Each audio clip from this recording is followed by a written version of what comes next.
Good morning, my dear students. Welcome back to Corporate Administration class. I hope you all had a wonderful weekend. So today we are going to discuss about the features of the joint stock company. Shall we start the class? So the features of a company are classified into 8, that is registration, separate legal entity, common seal, perpetuity, limited liability, separation of ownership and management, transferability of share and separate property. Today I am going to explain in detail about all these 8 features. So shall we start?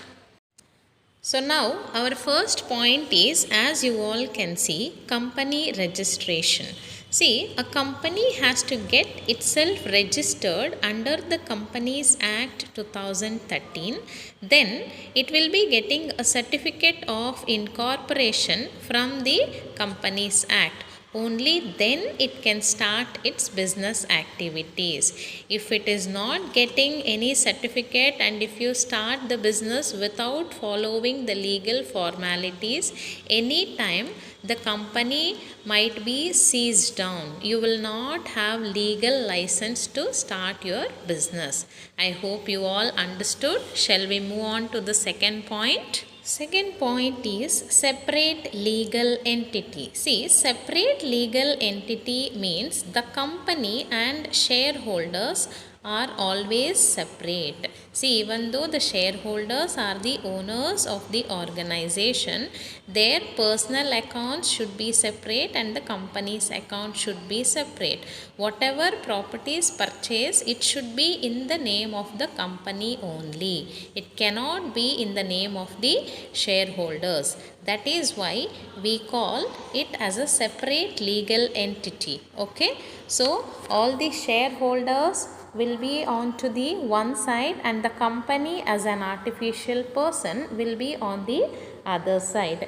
The shareholders have the right to share the profit, but whatever the tradings happening and whatever property registrations happening, bank accounts, everything, it should be in the name of the company only. That is why we call it a company as a separate legal entity. Shall we go to the third point now?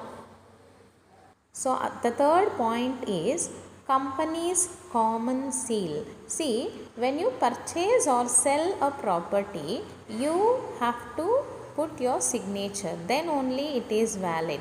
In the same way, when some transactions is happening in the name of the company, it should be with the common seal of the company only. Without a seal, it is not a valid document. Okay. So the next point is perpetuity. Now, I think this word is little bit difficult for you to understand. Let me explain in detail so that you will understand in a well manner. See, I have put a infinite symbol. All of you know that, I think. In your high school and all, in your maths you would have studied. This symbol is an infinite symbol. That means there is no end, right? So, when a person starts a company, he starts with the intention that the company should go on for a longer duration. He doesn't start with the intention to stop the business for the shorter time. That is why perpetuity means for the successful carrying of the business for the longer duration. Right? The next point is limited liability partnership. See, before going to the meaning, I would like to explain that suppose there are two persons A and B. Now, A has invested 1 lakh, B has invested 50,000.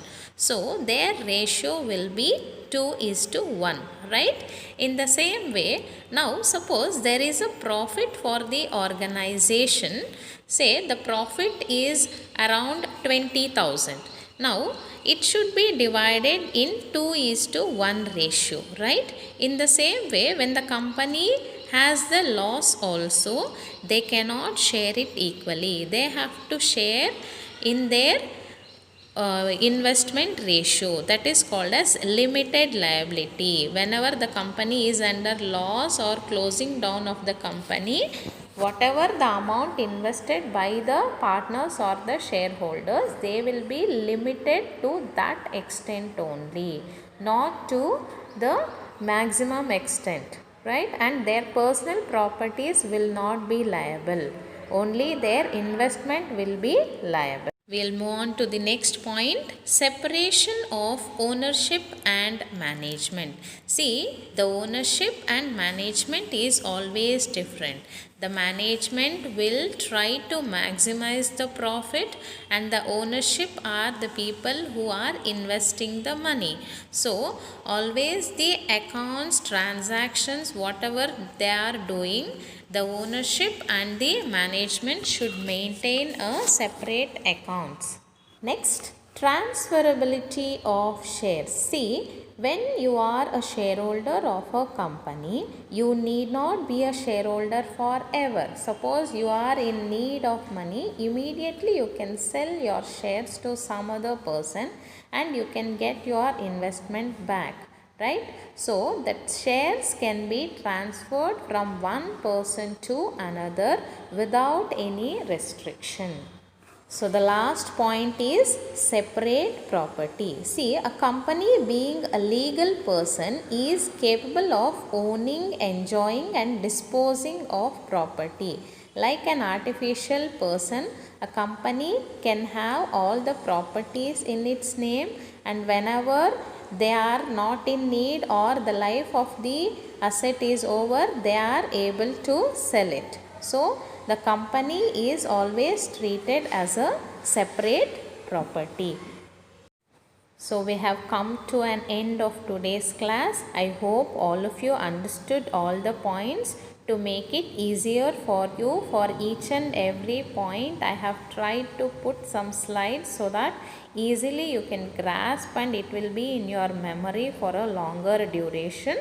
Thank you all. I hope you enjoyed my class and you understood each and every point.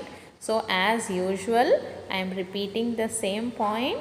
In your notebook, write down whatever we have discussed today, that is the features of a joint stock company, and revise from the starting of the class till today whatever we have taken.